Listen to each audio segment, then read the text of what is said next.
Nobody but nobody plays more music in the evening. It's Carl James on Drivetime on Midlands 103. Midlands 103. Midlands 103. I believe you covered up for Sandra, Chris, and for that reason, you're fired. Chris, welcome to Drivetime.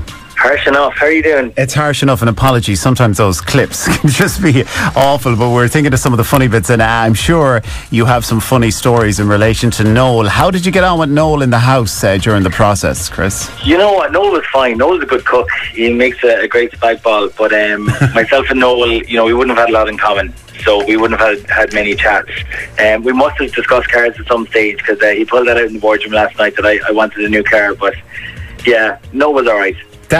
You bring that to mind, Chris. I was going to put that to you. I thought that was a little below the belt. It really was. It really was. It had nothing to do with what was going on in the boardroom. Absolutely nothing to do with it. But the car I want is it's a white M3 BMW. It had nothing to do with Renault Megane. So maybe Bill felt that the Renault Megane was the cherry on top. I don't know. I mean, we all have our style. Noel is much more quiet than I am.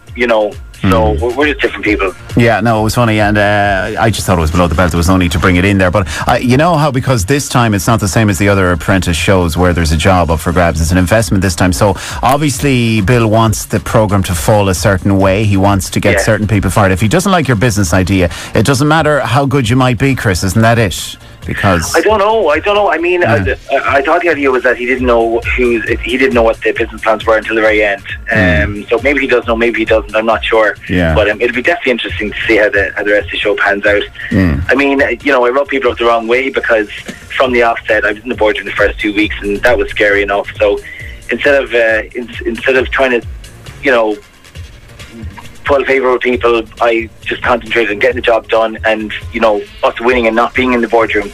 But my whole strategy was just to not lie and be honest. And I was the person every week to say, guys, we're doing this wrong, or guys, I think we should change direction, or we should do this.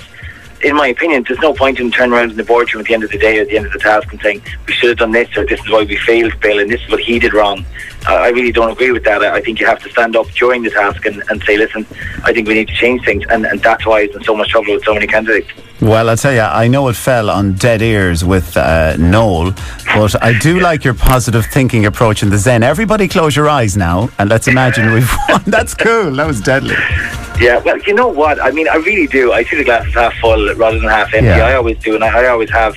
And then that comes back to my business idea. I really think we need to concentrate on what the positive work that's been done in the country right now, rather than the negative. And I was really hoping they get behind the idea. And I mean, I didn't expect that to motivate the team, but I certainly thought that they might get into it. Noel was having none of it, and fair play to him. I mean, it's a bit out there, but I thought if we could at least visualise winning, that it might have given us the feeling that something to work towards, but it was lost but Noel. Well, look, you're getting on with everyone as far as I can see. Obviously, it's a battle, it's a competition. People are there to win, not to go out for a few pints. So, I mean, you did get on last night's show with Samurai Sandra, who referred to herself as Samurai Sandra. That's a fair thing, because I did see one of the other programmes there behind the scenes where you were trying to make it up and all that type of thing. So I didn't think last night's programme would be something that would have happened out of that, because you kind of said you put everything aside and you got on. You actually praised her quite a bit.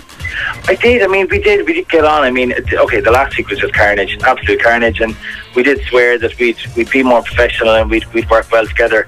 I think as well with the Our Ladies Hospital in Crumlin, I think we dropped the pettiness really and just got on with it. Sandra was great in the task, and that's why I didn't bring her back in.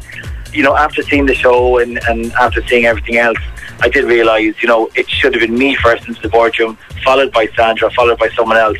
But at the time, I'd seen her work up close. I hadn't seen the lads for 2 days, but ultimately, their radio advert got praised. So